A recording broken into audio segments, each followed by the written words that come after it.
નિખરતા ગુજરાત ન્યૂઝમાં આપનું સ્વાગત છે। મુખ્યમંત્રી ભૂપેન્દ્ર પટેલે પદ્મશ્રી જોરાવરસિંહ જાદવના લોકકલા સંગ્રહાલય વિરાસતને ખુલ્લું મૂક્યું। મુખ્યમંત્રી ભૂપેન્દ્ર પટેલે ધંધુકાના આકરુ ગામે નિર્મિત પદ્મશ્રી જોરાવરસિંહ જાદવના લોકકલા સંગ્રહાલય વિરાસતને ખુલ્લું મૂક્યું હતું। આ સંગ્રહાલયમાં પ્રાચીન ચીજવસ્તુઓ અને ખ્યાતનામ ચિત્રકારોની કૃતિઓ નિહાળી મુખ્યમંત્રીએ ખુશી વ્યક્ત કરી હતી। આ પ્રસંગે આયોજિત સન્માન સમારોહમાં સંબોધન કરતા મુખ્યમંત્રીએ જણાવ્યું હતું કે કોઈ પણ સંસ્કૃતિના અસ્તિત્વ માટે વિરાસતનું જતન ખૂબ જ મહત્વનું છે। વડાપ્રધાન નરેન્દ્રભાઈ મોદીએ આપણી વિરાસતનું ગૌરવગાન કરવાની પરંપરા ઊભી કરી છે। વડાપ્રધાનના નેતૃત્વમાં ભારતની લોક સંસ્કૃતિ, ભાષા અને પરંપરાનું વિશ્વભરમાં અભૂતપૂર્વ ગૌરવગાન થઈ રહ્યું છે।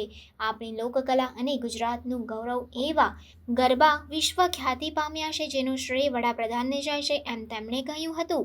આજના કાર્યક્રમને સંસ્કૃતિના ગૌરવગાનનો અવસર ગણાવી મુખ્યમંત્રીએ સંસ્કૃતિના જતન માટેના 60 વર્ષના પુરુષાર્થ તથા વિરાસત સંગ્રહાલયના નિર્માણ બદલ પદ્મશ્રી જોરાવરસિંહ જાદવ અને તેમના સમગ્ર પરિવારને અભિનંદન પાઠવ્યા હતા। વડાપ્રધાને આપેલા પ્रणમાંથી એક વિરાસતનું ગૌરવ છે।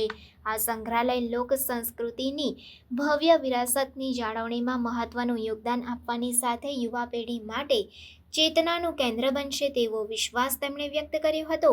સન્માન સમારોહમાં સાંસદ દેવુસિંહ ચૌહાણ, ચંદુભાઈ શિહોરી, પૂર્વ મંત્રી ભૂપેન્દ્રસિંહ ચુડાસમા, ધારાસભ્ય કાળુસિંહ ડાભી, કિરીટસિંહ ડાભી તેમજ સામાજિક રાજકીય આગેવાનો તથા આમંત્રિતો ઉપસ્થિત રહ્યા હતા।